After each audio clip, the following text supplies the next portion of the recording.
Yo, what is happening, ladies and gentlemen? We are back here with another video, a WNBA banger alert video. I've been having a lot of fun with this WNBA content. It has been very entertaining, very fun to watch at times. And today we're going to be talking about the recent trade that just happened not too long ago, about 4 or 5 days ago. Kelsey Plum obviously got traded from the LA Sparks to join the Phoenix Mercury. And she has been doing her thing. She's letting her presence be known. No matter what the consequences are, no matter what record the Phoenix Mercury has, she is making her presence be known. And she's doing this off the bench. She doesn't care.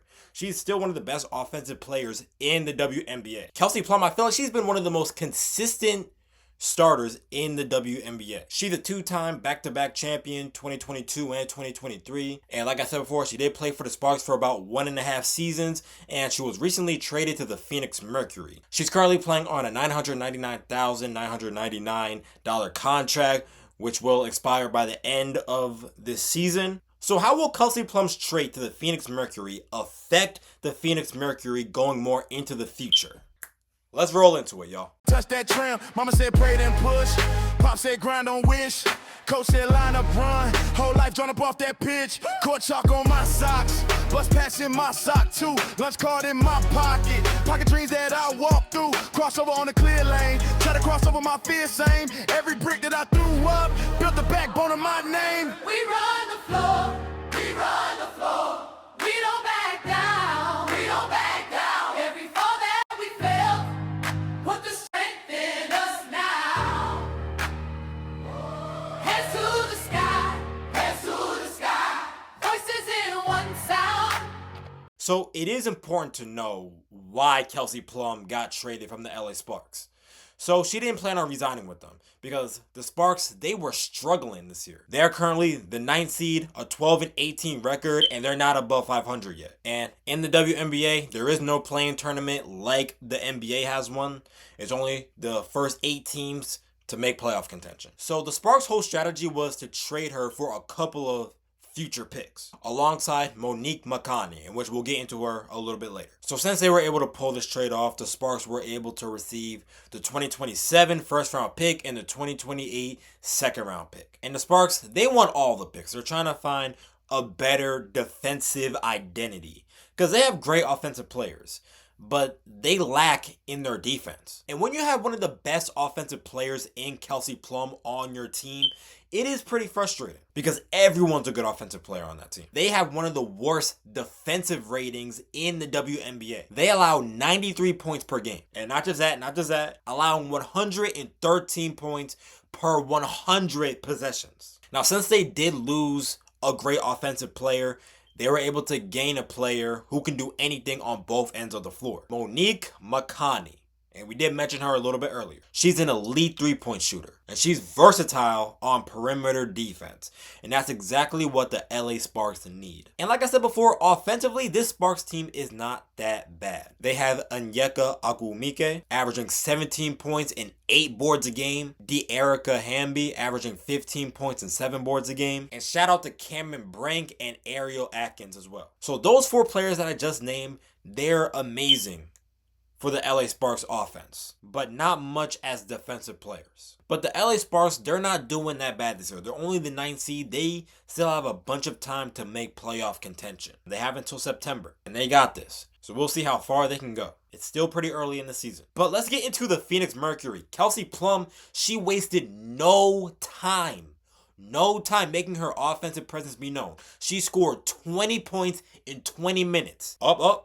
Off the bench. Now, mind you, before Kelsey Plum even came to the Phoenix Mercury, they needed some offensive changes. They were struggling from deep and pretty inconsistent with points in the paint. So they'll be able to score more with her. And I ain't gonna lie, I do love the fit with Kelsey Plum and Kahleah Cooper. I think those 2 girls are going to fit the team very well offensively. Kahleah Cooper averages 20.8 points per game, 3 rebounds, shooting 43% from the field. And she was the only good scorer on the Phoenix Mercury before Kelsey Plum got there. So now you have scoring and you have spacing. So now that's going to play a great factor into your team now. And mind you, you have even more chemistry as well with Kelsey Plum, Kahleah Cooper, and Alyssa Thomas. Alyssa Thomas is a great all-around player. averaging 14.9 points, 7.3 rebounds, 8.3 assists a game. So now, given the fact you have even more chemistry, your offense is going to flow even better. And with the addition of Kelsey Plum joining the Phoenix Mercury, you will have better chances to get into playoff contention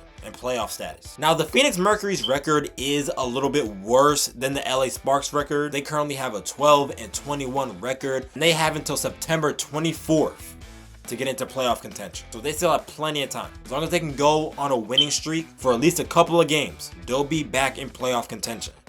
It's just steps and steps and steps at a time. If they don't make it into playoff contention, I think it will be a little bit of a problem, especially for Kelsey Plum. Now, why do I say if they don't make the playoffs, it could be a little bad for the Phoenix Mercury and Kelsey Plum?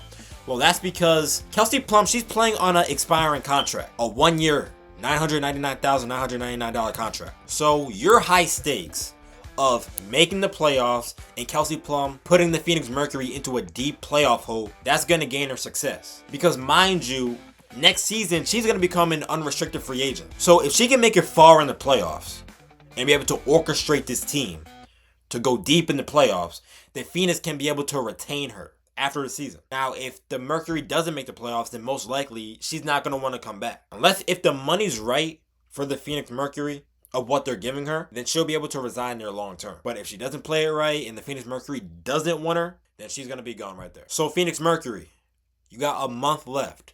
1 month left to get into playoff contention. Let's see this experiment work out. So far it is working. You guys got 1 more month until the playoffs.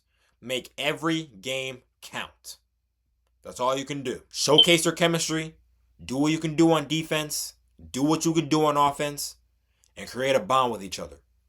That's it. But anyways, you guys, that's all I gotta say. Comment down below what you guys think about this trade. Do you guys think the LA Sparks won this trade? Or do you guys think the Phoenix Mercury won this trade?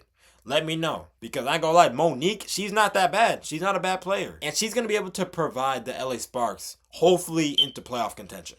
Because they're this close. They're very close. Only 9th seed.